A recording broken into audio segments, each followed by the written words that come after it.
Sakamoto Days Chapter 21 and 22. Nagsimula ang chapter kung saan, pumasok na sina Mr. Sakamoto at Shin sa loob ng Science Museum. Habang naglalakad ang ating dalawang bida, may bigla namang nag-welcome sa kanila na dalawang babaeng nakapangsuot na dinosaur, at nag-alok na kukunan sila ng picture, para mayroon silang souvenir. Hindi naman pumayag si Shin, dahil nagmamadali sila, ngunit hindi naman sumuko ang babae, at patuloy na kinulit ito. Napapayag naman niya ang ating bida, at nagsuot sila ng maskara na dinosaur habang kinukunan sila ng litrato. Matapos ang picture taking, ay binente naman ng babae ang litrato sa kanila ng 4,900 yen, na mabilis namang binili ni Shin. Sinabi naman ni Shin kay Mr. Sakamoto, na ang suot nilang maskara, ay makakatulong upang itago ang kanilang identity, at ang una nilang gagawin ay hanapin ang daan patungo sa basement. May nakita naman silang isang nakapangsuot na astronaut, na katulad ng kumidnap kay Lo. Habang naglilinis ito, ay nilapitan siya ng ating mga bida, at tinanong kung nagtatrabaho ba ito sa The Lab. Napaisip naman ang lalaki, na kung sino ang mga ito, na nabasa naman ni Shin, at tinakot ang lalaki na papatayin niya ito kapag gumawa siya ng gulo. Tinanong din niya kung saan ang daan patungo sa basement, ngunit ayaw namang ituro ng lalaki, na ikinainis ni Mr. Sakamoto. Pinutol ni Mr. Sakamoto ang pangil ng kalansay ng dinosaur, at ipinasok sa butas ng ilong ng lalaki. Dahil sa takot at sakit na nararamdaman nito, ay mabilis na sinabi niya ang daan, at ito ay nasa annex room. Nagtungo na sina Shin at Mr. Sakamoto sa sinabing lugar ng lalaki, at nakakita sila ng isang malaking kalansay ng T-Rex. Tinignan nila ang isang papel, kung saan sinulat ng lalaki ang kanilang gagawin upang lumitaw ang tagong daan patungong basement. Ang una ay kailangan nilang ilagay sa oras na 8:20 ang relo na nasa exhibit. Ang pangalawa ay kailangan nilang ikutin ang ulo ng oso na kulay brown sa 90 degree. Pagtapos ay lalabas ang isang elevator sa pagitan ng dalawang oso na nakatayo. Napaisip naman si Mr. Sakamoto na nakakapagod daw ito, habang sinabi naman ni Shin, na nung nandito ito ay wala namang ganitong eksena.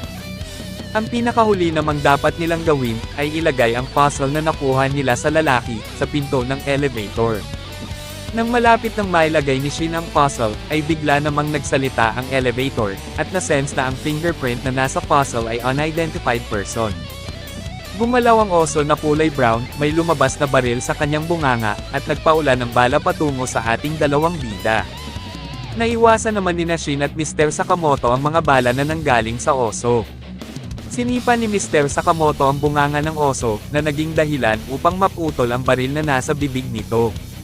Kumuha naman ng palaso si Shin, at ibinato sa oso.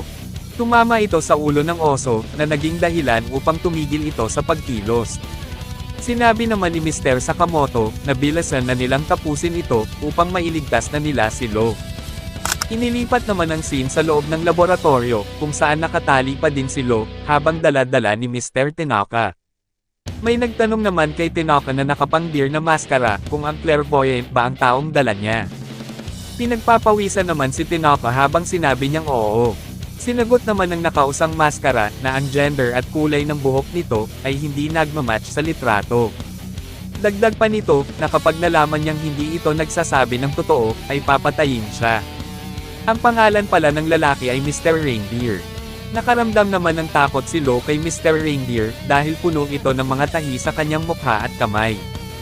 Kinausap naman ni Seba si Mr. Reindeer at sinabi, na hindi ito ang tunay na Shin, ngunit alam ko kung saan mahahanap ito, na itinagulat at ikinatakot ni Tanaka. Itinali nila si Tanaka at itinabi kay Lo, habang pinatawad naman ni Mr. Reindeer si Seba sa pagsasabi ng totoo. Sinabi ng Reindeer, na kailangan nila si Shin, kahit ano pa ang mangyari, at ipagkakatiwala niya ito kay Seba, dahil alam niya kung saan ito mahahanap. Habang umiiyak si Tanaka sa loob ng kulungan, napaisip naman si Lo, na parang nakita na niya ang markang X na nasa bibig ng reindeer. Inilipat naman ang scene sa labas ng Science Museum. May dalawang tao ang bumaba malapit sa museum, at ito ay sina Shishiba at Osuragi na kasapi ng grupong order. Binigyan ng tsokolate ni Osuragi si Mr. Shishiba, habang naglalakad patungo sa museum. Sinabi naman ni Shishiba, na kung talaga bang may kinalaman ang X sa kanilang pupuntahan. Sinambit naman ni Osuragi na ang pag-iimbestiga ay parte ng kanilang trabaho. Sumang-ayon naman ito, at nagpatuloy na silang pumunta sa museum. Ibinalik na ang scene sa kinaroroonan ni Shin at Mr. Sakamoto. Nagawa na nilang pabagsakin ang dalawang oso, at mahabang oras daw ang kanilang nasayang dito. Magtutungo na sana sila sa elevator, ngunit biglang gumalaw ang malaking buto ng dinosaur na nasa kanilang likuran, upang patayin ang ating dalawang bida.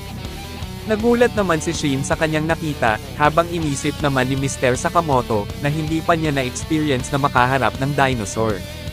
Mabilis na umikot ang dinosaur upang ihampas ang buntot nito sa ating mga bida. Naiwasan nilang dalawa ang atake, habang napaisip muli si Mr. Sakamoto, na sana nakita ni Hana itong bumalaw.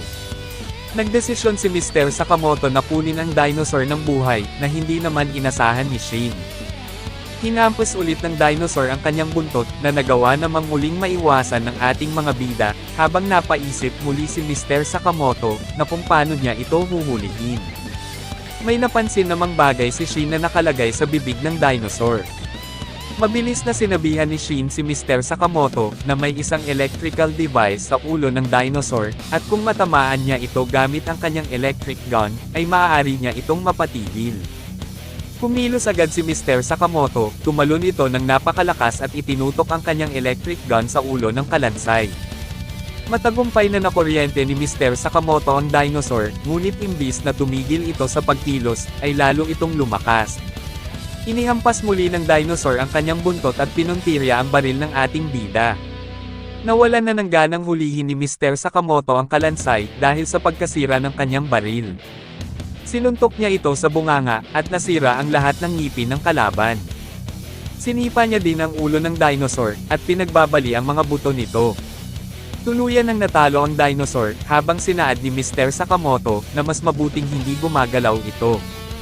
Inilipat namang muli ang scene sa lugar ng mga scientist. Napatigil ang mga scientist at napansin din nila na ang ingay, na nagmumula sa itaas ng kanilang gusali ay tumigil na. Nagalit naman ang lalaking nagbabantay sa kanila, at sinabihan na huwag silang maging tamad. Sinabi naman ng scientist, na kailangan muna nilang magpahinga, dahil 3 araw na silang walang tulog. Sinambit naman ng lalaki, na kung nagre-rebelde ang mga ito sa kanilang organisasyon, at kung gusto din nilang magpahinga, ay magpakita muna sila ng resulta. May bigla namang isang babaeng scientist ang nawala ng malay, na ikinabahala ng isa sa mga scientist, dahil ito na daw ang pang-5 sa kanila na nag-collapse, at hindi na dapat magpatuloy ang ganitong klaseng pagmamaltrato sa kanila. Dagdag pa nito, na kung inaakala ba talaga nila na ang kanilang ginagawa, ay magtatagumpay.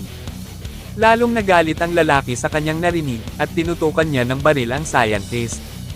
Bigla namang nagpakita sa likuran ng lalaki si Shin, at binali ang leeg nito. Ang lahat na nakapaligid na bantay sa kinaroroonan ng mga scientist, ay natalo na ng ating dalawang bida. Kinausap ni Shin ang scientist, matagal na siyang hindi nakapunta dito, at kung ano na ang nangyayari sa lugar. Nakilala naman ng mga scientist, na ang lalaki ay si Shin, at tinanong kung bakit ito nandito. Sinambit naman niya, na may biglaan lamang siyang dapat na ayusin dito, at tinanong kung nasaan ang kanilang boss. Sinabi naman ng scientist na ang kanilang boss ay nakakulong sa pinakailalim ng gusali, at ang kanilang laboratorio, ay sinakop ng isang grupo ng mga assassin.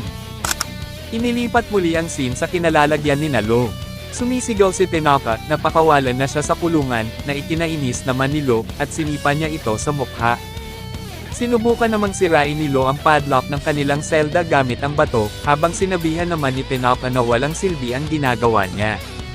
May bigla namang nagsalita sa kanilang likuran at sinaad, na ang kandado ay kasing tibay ng kanyang mekanismo, ang bato na hawak mo ay walang laban sa bakal na gawa ang kandado. Parang ulan at hangin na gustong sirain ang isang malaking bato. Sa madaling salita, para makawala dito ay kailangan gumamit ng kasing tibay din ng bakal. Hindi naman inasahan ng dalawa na may iba pang tao silang kasama, habang tinanong ni Lo kung sino ito. Bigla namang pinakita ng misteryosong lalaki, na nagawa niyang alisin ang kanyang posas at sinaad na, kung gusto nyo, sasabihin ko sa inyo kung paano buksan ang kandado. Ako nga pala si Asakura, ang pinuno ng laboratorio na ito, gusto nyo bang makawala kasama ako? Dito na natatapos ang chapter 21 at 22 ng Sakamoto Days. Paki-follow and like naman po ng ating Facebook page, nasa description po yung link. Muli huwag kalimutang mag-like, comment, share at subscribe sa ating channel. Salamat!